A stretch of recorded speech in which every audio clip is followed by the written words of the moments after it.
Okay, आज की class के लिए हम लोग देखते आइए प्रार्थना करते हैं।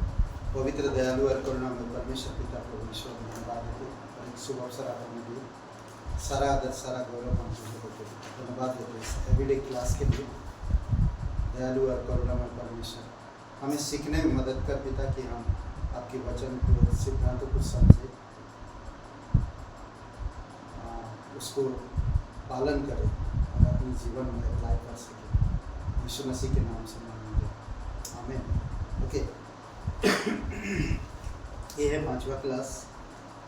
मैं ऑलरेडी प्रत्येक परमेश्वर के प्रत्येक वचन से जीना पार्ट 2 होएगा। आज पहला भाग हम लोग देखा, बस बीच में कुछ छोड़ दिया था मैं, तो वो आप लोग पढ़ लीजिएगा आपकी किताब से।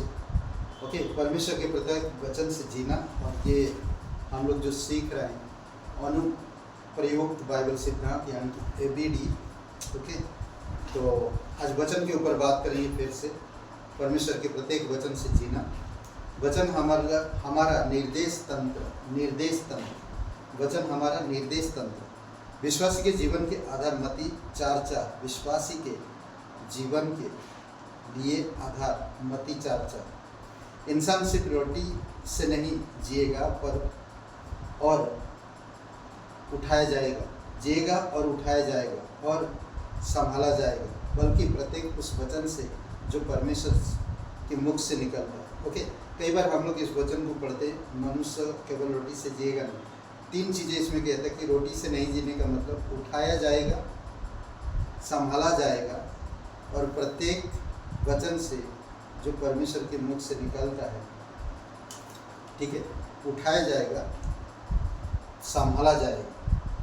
हमने परमेश्वर के वचन सुनने, ग्रहण करने और आज्ञा पालन करने की नियमितता और विश्वासयोग्यता की अहमियत को देखा है। पिछले जो कक्षा था उसमें हम लोग देखा कि आज्ञा पालन, ओके, ग्रहण करना, वचन को सुनना, ग्रहण करना और पालन करना, ये 3 बातें बहुत इम्पोर्टेंट हैं।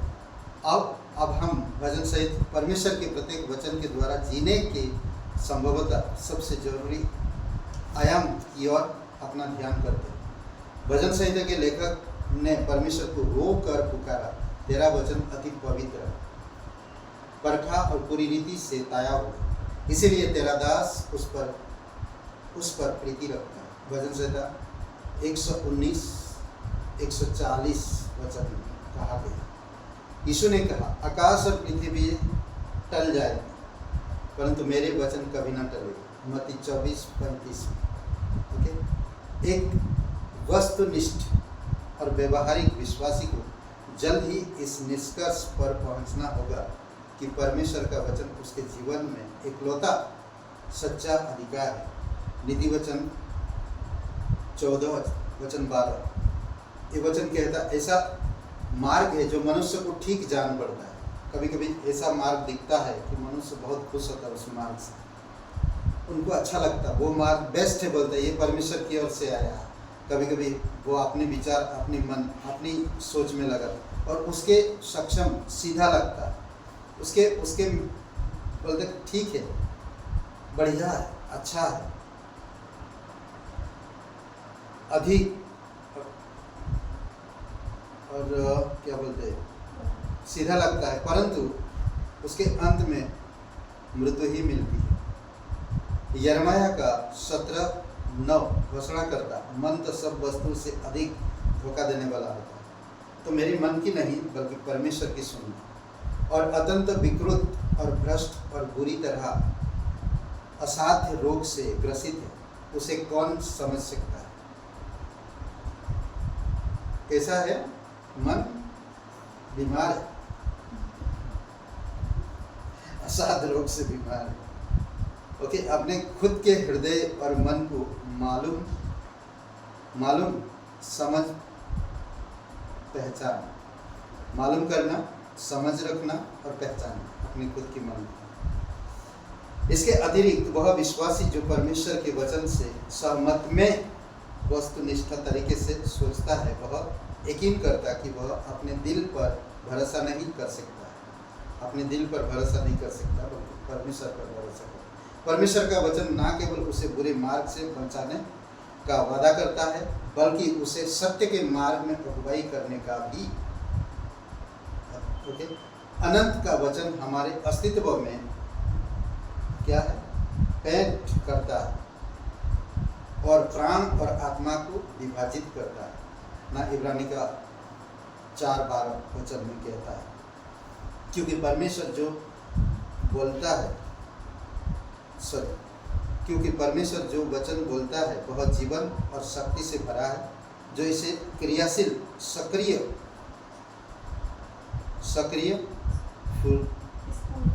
स्फूर्तिदायक और प्रभावशाली बनाता है, और हर एक दोधारी तलवार से भी बहुत चौखा है, जो जीवन की खास यानी कि प्राण और अविनाशी आत्मा की मध्य रेखा और गांठ गांठ और गुदे गुदे अर्थात हमारी प्रकृति से सबसे गहरे हिस्सों को अलग करके आर पार छेदता हुआ हृदय के विचारों और संकल्पों तक को प्रकट और फटकार और विश्लेषण और न्याय करता है।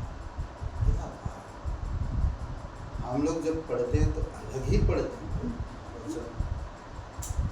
अद्भुत है, वाह।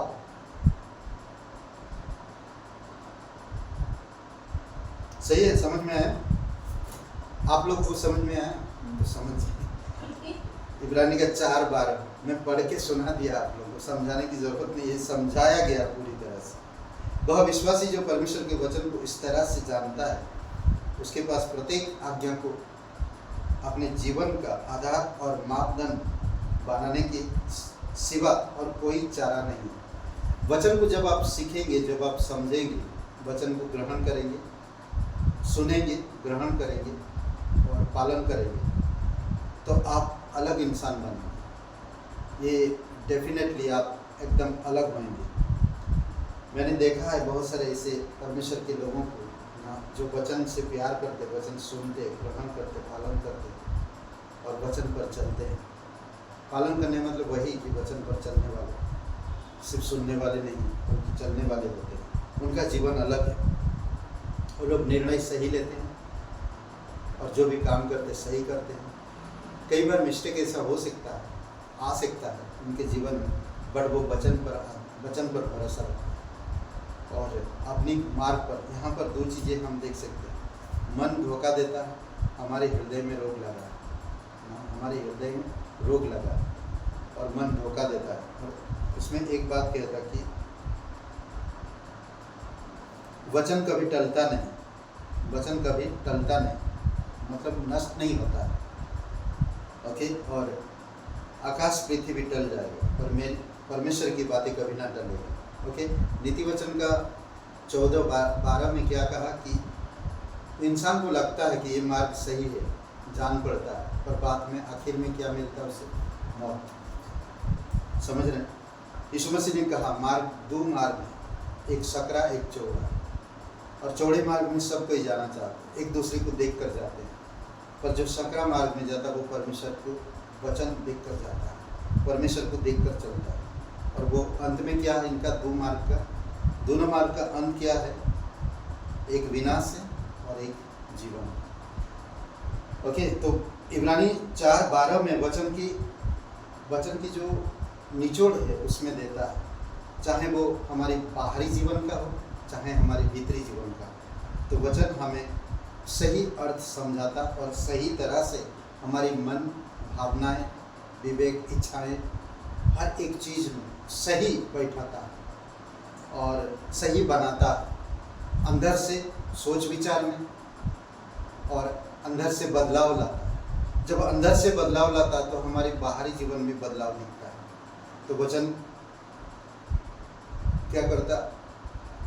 ना तोड़ता है फिर जोड़ता है, ना गुर्दे गुर्दे, गांठ गांठ, अर्थात हमारी प्रकृति सबसे गहरी हिस्सों को, प्रकृति के, हमारी नज़र, हमारे हृदय, हमारी मस्तिष्क अलग करके आर पार छेदता और हृदय के विचारों को, संकल्पों को तक प्रकट और फटकार और विश्लेषण कर न्याय करना। नहीं तुम इस जगह पे गलत हो, वचन आता बोलता नहीं तुम्हें इस जगह पे सही करना।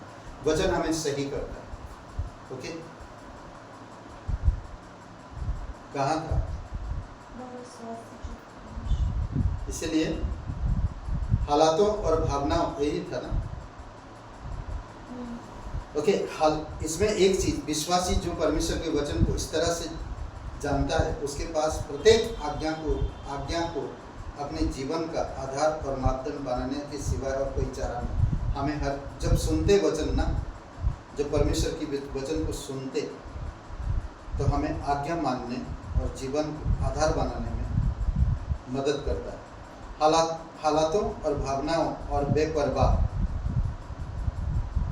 बेपरवाह उसे यह निर्णय लेना होगा कि वचन उसके हृदय में राज्य करे, क्योंकि उसने उसकी प्रत्येक आज्ञा का पालन करने का निश्चय कर लिया। परमेश्वर का प्रेम और अनुग्रह यीशु मसीह के उद्धार के द्वारा हम पर बरसाया गया है। इसीलिए हमें परमेश्वर के वचन का आदर करने और उसकी आज्ञाओं को सही और न्यायी और पवित्र मानने का निश्चय करना होगा। ओके, भजन संहिता 119 और 59 और 111 से 113 में इस तरह लिखा है, मैंने अपनी चाल चलन को सोचा और तेरी चितौनियों के मार्ग लिया। मैंने तेरी चितौनियों को सदा के लिए अपना निज भाग कर लिया, क्योंकि वे मेरे हृदय के हर्ष का कारण है। मैंने अपने मन को इस बात पर लगाया कि अंत तक तेरी विधियों पर सदा चलता रहे। मैं धर्म के मार्ग में दुविधामय दुचितों से तो बेर रखता हूँ, परंतु तेरी व्यवस्था से प्रीति रखता हूँ। यह अद्भुत बातें हैं जो भजनकार कह रहा। हमें वचन को हमारे दिलों और दिमागों में प्रवेश करने देना चाहिए। अद्भुत है ना। हमें वचन को हमारे दिलों दिमाग में घुसने देना चाहिए। कैसे घुसेगा? जबरदस्त। करेक्ट, कई बार जबरदस्त करना चाहिए। हमें नींद आ रहा, समय नहीं मिल पा रहा, या थकान है, या कई बार परिस्थितियां ऐसा है समय नहीं मिल पाता, चारों तरफ से चिल्लाहट आ रहा, दबाव आ रहा, वचन नहीं पढ़, पर वचन को हमें जबरदस्ती हमारे हृदय में, दिमाग में घुसने देना चाहिए। उसके साथ ही हमें प्रभु के सामने जिम्मेदारी और उत्तरदायी भी होना होगा। वचन जब घुसेगा, अंदर जाएगा, तो हम जिम्मेदारी समझ पाएंगे। पवित्र आत्मा ने हमें पाप और अधर्म के हर हिस्सों में निरुत्तर करने का वादा किया है। इसीलिए हमें उसके द्वारा निरुत्तर किए जाने की और घमंड और उद्धड़ता में प्रतिक्रिया करने की बजाय पश्चाताप और नम्रता में प्रत्युत्तर देना होगा। याकूब का 4:5 कहता है कि परमेश्वर आहे भरता है कि पवित्र आत्मा का हमारे दिलों में स्वागत किया जाए। वह आत्मा जिसे परमेश्वर ने हमारे भीतर निवास करवाया है, हमारे लिए तरसता है, और वह एक ईर्ष्यापूर्व प्रेम में पवित्र आत्मा के स्वागत के लिए तरसता है। याकूब का 4:5। परमेश्वर के वचन की और हमारा निर्देश तंत्र क्या होना चाहिए? क्या बोलो? निर्देश तंत्र का मतलब समझ रहे? हमारा निर्देश तंत्र क्या हो सकता? निर्देश तंत्र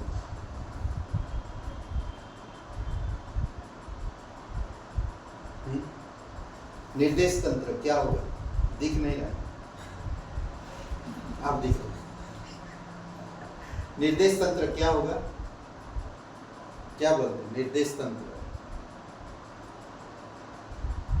कैसे हम वचनों को निर्देश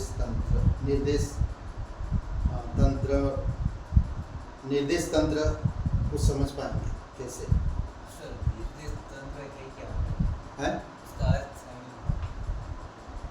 वचन को निर्देश तंत्र अभी समझेंगे कैसे, मालूम कैसे पड़ेगा ना। एक मैं वचन मेरे अंदर सच में निर्देश किया, तो उसको कैसे समझेंगे?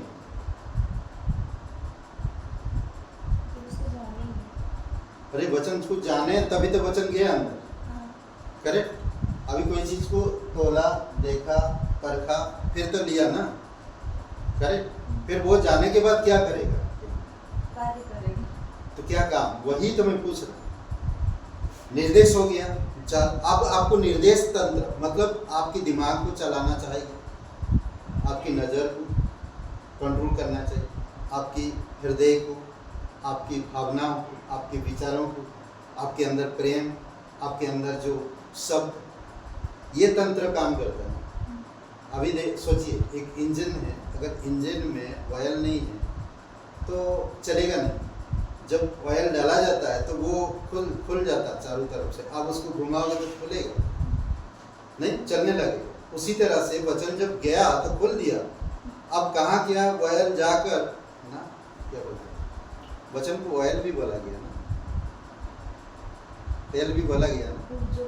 ऊर्जा में जाकर कैसे करो? हाँ, पूरा ऊर्जा में जाकर पूरी तरह से जो जंग पकड़ा हुआ था ठीक कर दिया। करेक्ट, ठीक है। तो अब वो वचन जब अंदर गया तो आपको कैसे चलेगा? अब देखते हैं। देखिए उसके साथ ही हम कहाँ गए? ओके, परमेश्वर के वचन की ओर हमारा निर्देश तंत्र क्या होना चाहिए? हमें वचन से प्रेम करना चाहिए। ओके, प्रेम हमेशा परमेश्वर के अधिकार की ओर अधीनता में नम्र मन के साथ ग्रहण करने के लिए तैयार होना चाहिए। नम्र, अधीनता के साथ नम्र मन से ग्रहण करना चाहिए। और कुछ करना, परमेश्वर के सत्य के खिलाफ स्वयं को ऊंचा उठाना, और कुछ करना परमेश्वर के सत्य के खिलाफ स्वयं को ऊंचा उठाना, वस्तुनिष्ठा और असलियत से दूर हटकर घमंडी भावुक विषयात्मकता के रूप में जाने जैसा होगा। ओके, क्या कह रहा? अपने आप सत्य के खिलाफ हमें नहीं जाना, ठीक है। आप समझ लीजिए आपके माइंड में एक विचार है और वो विचार बहुत अच्छा, सबके लिए भी अच्छा है, पर परमेश्वर कहता कि नहीं, वो विचार तो मैं पसंद नहीं, तुम मेरे विचार में चलो। तो क्या करोगे? क्या करेंगे? परमेश्वर के इशारों पर चलना चाहिए। पर वो जो आपने जो तैयारी किया वो सबके लिए, समाज के लिए या हमारी कुटुंब या हमारी लोगों के लिए बेस्ट, बट परमेश्वर की अगर तुलना करते हैं तो आप लोगों की परिवार आपके विरुद्ध हो जाएगी। तो क्या करें? ऐसा सिचुएशन आता है, करेक्ट? तो क्या होगा? क्या बोलते? अभी सोचिए कि परमेश्वर का वचन क्या कहता है। मैं यीशु मसीह ने गॉस्पेल में बताया कि मैं तलवार चलाने आया। माँ बेटी के विरुद्ध, बेटी माँ के विरुद्ध, बाप बेटे के विरुद्ध, बेटा बाप के विरुद्ध, ना सास बहू के विरुद्ध, बहू सास के विरुद्ध। ये तलवार चलाना। तलवार का क्या है? परमेश्वर का वचन। जब वचन बात कर रहे हैं, सच्चाई बोल रहे हैं, तो वो यकीन नहीं कर रहे, बोलते ये गलत। पर आप क्या करो? ये आपको करने देंगे ही नहीं, आपको करने देंगे नहीं। आप तुमको हमारी सुनना होगा। तो क्या करेंगे? ये मेरे साथ हुआ, ऐसा मेरे साथ हुआ, मेरे घर में, परिवार में। तो मैं बोला मम्मी को कि पैसा चाहिए या तेरा बेटा चाहिए। मैंने दोनों में से एक चुन। तेरा बेटा चाहिए तो ऐसा प्यार करने वाला मिलेगा हमेशा। अगर पैसा चाहिए, शराबी होगा, गुंडा हो सकता है, हाथ पैर टूटा हुआ मिलेगा, आँख टूटा हुआ मिलेगा। तो क्या चाहिए तुझे? बोल। मैंने बोला नहीं, मैं बोला कि मेरा बेटा चाहिए। तो पैसा भूल, जितना मैं दूंगा उतना मैं खुश रहूँगा, खत्म। और मैं परमेश्वर को छोड़ूंगा। ये बात। तो ऐसा सिचुएशन में आएगा तो क्या करें?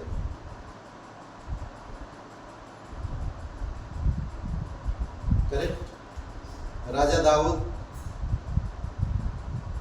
सिचुएशन था, उसके पीछे दुश्मन था, वो छोड़ सकता था जाकर, राजा मुझे तुझसे कोई मतलब नहीं, मैं जा रहा हूँ, छोड़ के जा रहा हूँ। पर वो गुम्फा में रहा, परमेश्वर उसको सिखा रहा। सब कुछ परिवार छोड़ा, सब कुछ छोड़ा। और कौन लोग परिवार छोड़ा? अब्राहिम परिवार छोड़ा।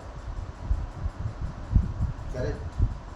कई सारे ऐसे लोग हैं जब नूह को बोला गया, परमेश्वर ने नूह ने परमेश्वर की बात माना, उसके परिवार वाले भी विरोध किए।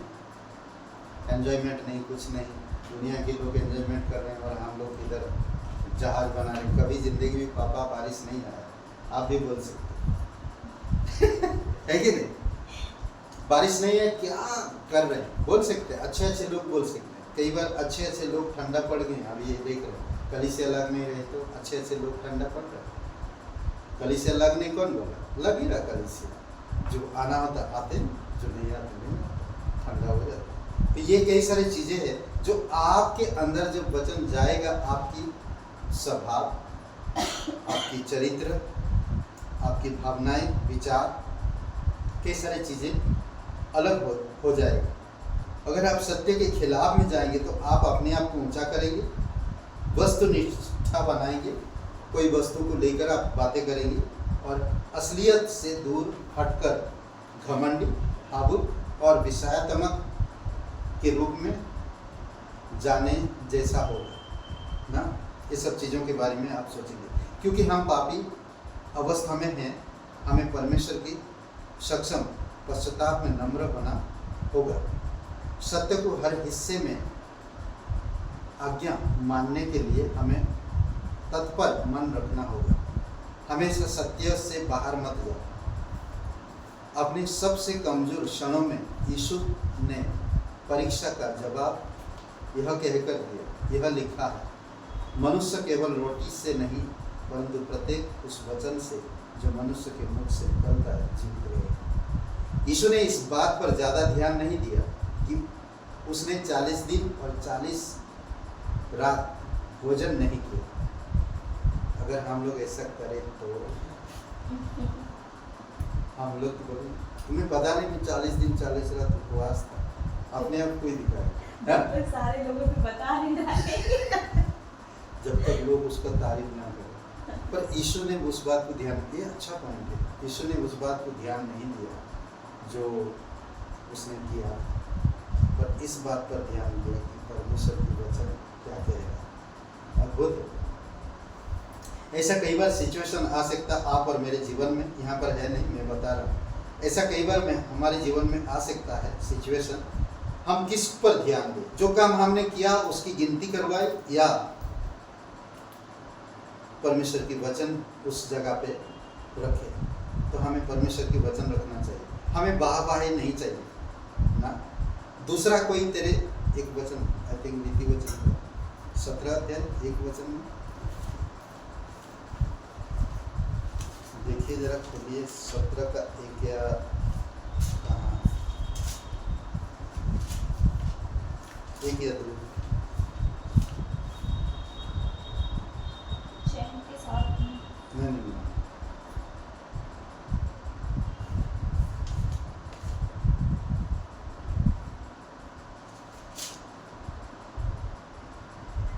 हाँ 17 नहीं है ना।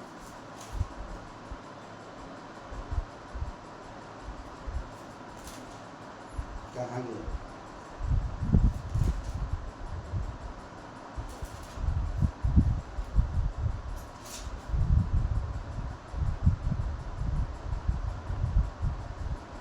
मैं बताता हूँ, तेरा कोई तारीफ करे तो करे, पर तू स्वयं का तारीफ मत करना है।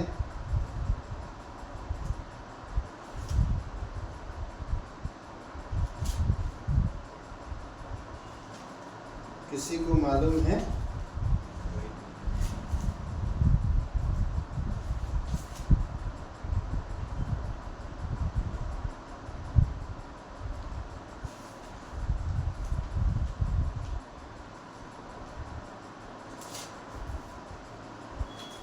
हाँ भाई, मैं भी गलत। ओके 27 का नहीं, 17 बोला 27 का। 27 का 1, कल के दिन के विषय में डिंग मत मार, क्योंकि तू नहीं जानता कि दिन भर में क्या होगा।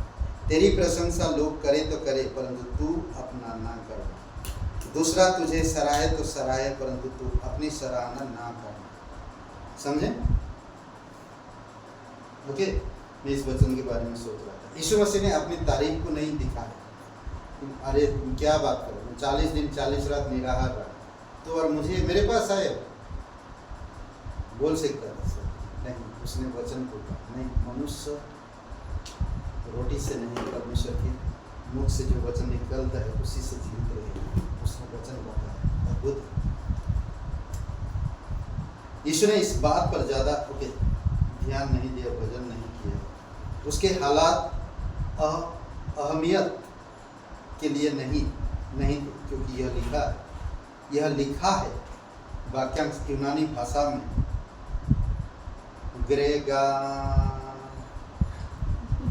ग्रेगाताई है, समझ रहे हैं?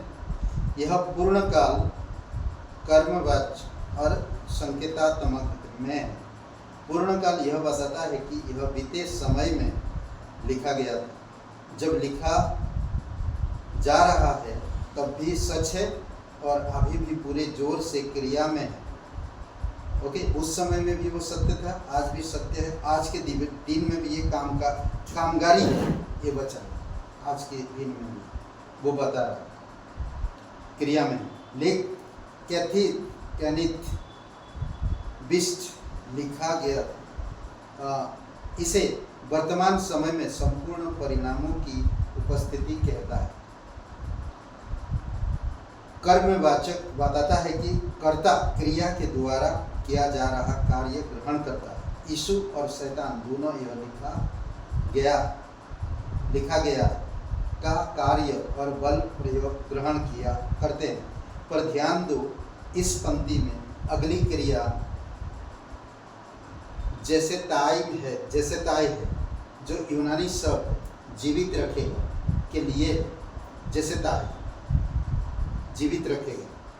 यह वर्तमान काल कर्तुवाच्य और आज्ञाकारक है। एक व्यक्ति स्वयं अपनी स्वेच्छा से परमेश्वर के प्रत्येक वचन से जीने का चुनाव करके यह कार्य पैदा करता है। भजन की आवश्यकता जीवन की एक बारीक जरूरत है और हमें अपनी ज़रूरतों में मशगूल नहीं होना है। हमें परमेश्वर के वचन के द्वारा नियंत्रित होने की आज्ञा दी गई है, ना कि जीवन की बारीकी ज़रूरतों से। जीवन के जीने के लिए, नियंत्रित होने के लिए कहा गया है। कई सारी बारीकी चीज़ों को ढूंढते रहते हैं। आज बहुत सारे कलीसिया में लोग मिलेंगे, अगर परमेश्वर सब कुछ बनाया तो परमेश्वर को किसने बनाया? लोग। ऐसे लोग मिलेंगे नहीं, वो आप जो पकड़ोगे उसका उल्टा पकड़ेंगे। तो ऐसे लोगों से ये नहीं कुछ समझ पाएंगे, बारीकी चीज ढूंढते हैं। भरपूर जीवन, यह ना 10:10 कहता है, मैं आया कि वे जीवन रखे और आनंद कर सके और उसे भरपूर में पाए, पूरी तरह से उमड़ने तक।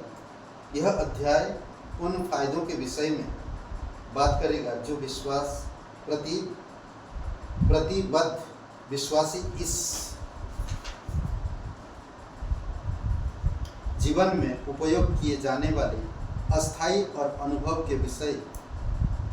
की आशीष और स्वर्ग में अनुभव किए जाने वाले अनंत की आशीष ग्रहण करें। जीवन की संपूर्ण मसीह की देह, इसके ऊपर बात करेंगे थोड़ा सा। जीवन की संपूर्णता मसीह की देह। मसीह की देह क्या है?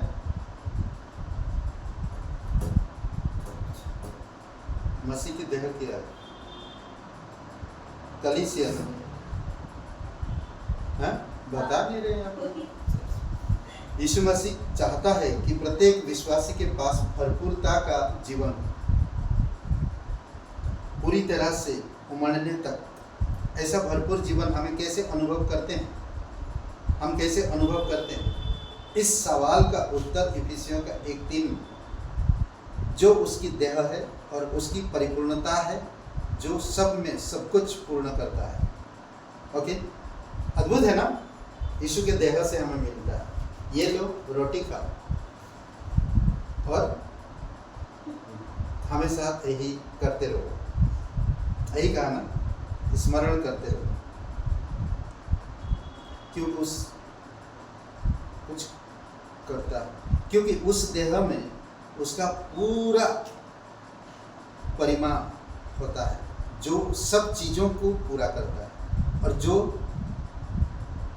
सभी जागों में सब वस्तुओं को भरता है। वजन से 133 उन आशीषों के बारे में सिखाता है जो हम तक ग्रहण करते हैं। हम तब ग्रहण करते हैं जब भाई एकता में इकट्ठा निवास करते हैं। एकता, ओके, जब रहते हैं, एकता आती है कलीसिया। इस दुनिया में एक बहुत बड़ी तकलीफ अकेलेपन का, अकेलापन। कितने सारे लोग यह सोचते हैं कि कोई उन्हें नहीं समझता या ख्याल करता है, परंतु मसीह की देह में हम एक दूसरे का बोझ उठाने में सक्षम हैं।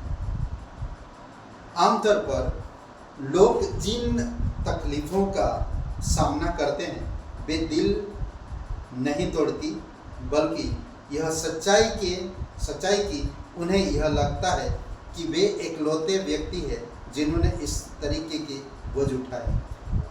कई बार लोग अपनी सोच को ही रखते हैं आगे और दूसरों की सोच में सहभागिता नहीं होते हैं। नहीं, मुझे कोई ज़रूरत नहीं आपकी मदद की, मैं संभाल लूँगा, छोड़ दूँगा। ये बेचारापन दिखाना नहीं चाहिए। नहीं, कई बार होता है कलीसिया में बेचारापन नहीं होना चाहिए। कलीसिया में हमें एक होना चाहिए, परमेश्वर की वचन सुनना चाहिए। तो क्या होता है, हम हर चीज़ में भरपूरी से मिलते हैं। अगर कोई कमज़ोर है आर्थिक से या आध्यात्मिक से, अगर बलवान हैं तो नम्रता से जाओ, आप आत्मिकता में उनको लीड करो, करेज करो ना, क्या बोलते हैं, प्रोत्साहन करो और वचनों से बातें करो।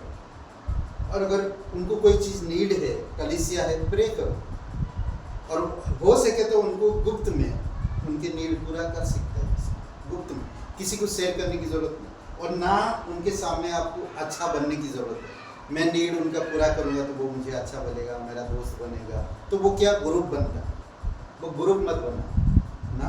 अगर नीड है तो आपको मालूम पड़ा, पास्टर है, लीडर से 2-3 लोग बातें किए, चलो हम लोग कुछ चीज़ें निकालते हैं और उनका नीड पूरी करते हैं। तो कितना अच्छा होता है, एकता का प्रतीक दिखाता है, ये अच्छा लगता है। अभी सोचिए, अगर आप किसी पर तेल डालेंगे तो माथे पर तो डालेंगे ना, माथे पे डालेंगे ना, हाँ, तो माथे से कैसे जाएगा तेल, नीचे तक जाएगा। अगर माथे पे नहीं, सिर्फ पैर पे तेल डाल तो पूरा शरीर में जाएगा, नहीं जाएगा। तो इसीलिए एकता कहता है, वचन संहिता जो 133 कहता है, वहाँ पर कहता है कि जब हारून की सर पे तेल रखा तो धीरे धीरे करके वो अभिषेक का तेल पैरों तक पूरे शरीर में होकर जाता ना। उसी प्रकार यीशु के लोगों के अंदर भी होना चाहिए। किसी को अगर कमजोर देखा तो सब लोग मिलकर उस पर ब्लेसिंग करना चाहिए।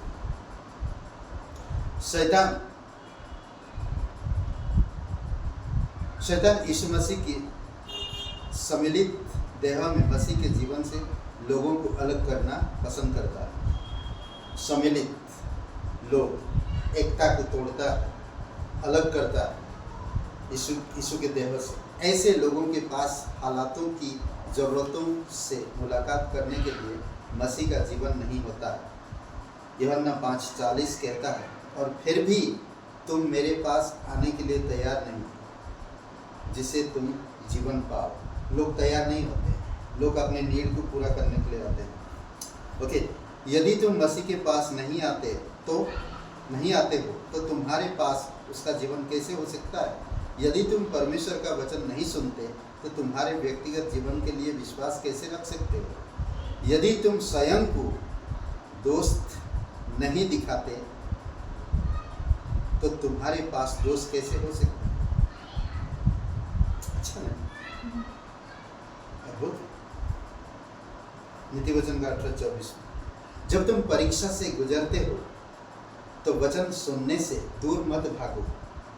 हमें कभी दूर नहीं भागना चाहिए। जो परीक्षा होता, दर्द होता, फाइनेंस का, फैमिली का, शादी का, कई सारी ऐसी चीज़ें आता हमारे जीवन में परीक्षा होकर बनकर, तो हमें दूर नहीं भागना चाहिए, नज़दीक का।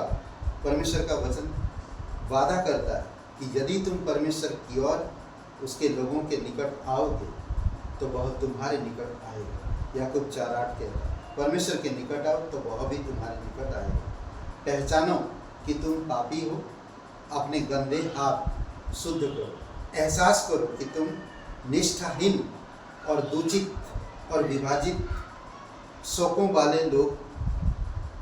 वाले लोग रहे हो। शौक करने वाले, कई सारे शौक करने वाले, और अपने हृदय को अपने आत्मिक व्यभिचार से साफ करो।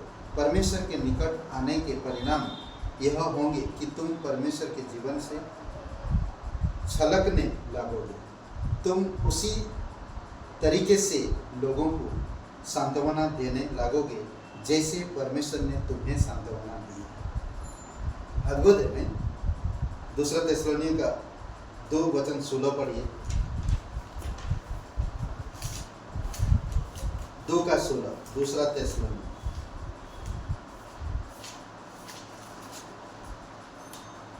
16 वचन तो है ही नहीं। अच्छा, ओके। अब स्वयं हमारा प्रभु यीशु मसीह तथा पिता परमेश्वर जिसने हमसे प्रेम किया और अनुग्रह से अनंत शक्ति, शांति तथा उत्तम आशा दी है। तुम्हारे मन में शांति दे और तुम्हारे हर एक अच्छे काम और वचन में दृढ़ करे। वाह, मस्त है ना? यहीं पर हम लोग अगले हफ्ता करेंगे। यहीं पर रखते हैं। धन्यवाद पिता परमेश्वर, तेरी महिमा करते, तू सच्चा और जीवित परमेश्वर। धन्यवाद देते आज के दिन प्रार्थना को यीशु मसीह के नाम से मांगते, आमीन। याद रखो, हमारी आत्मा छवि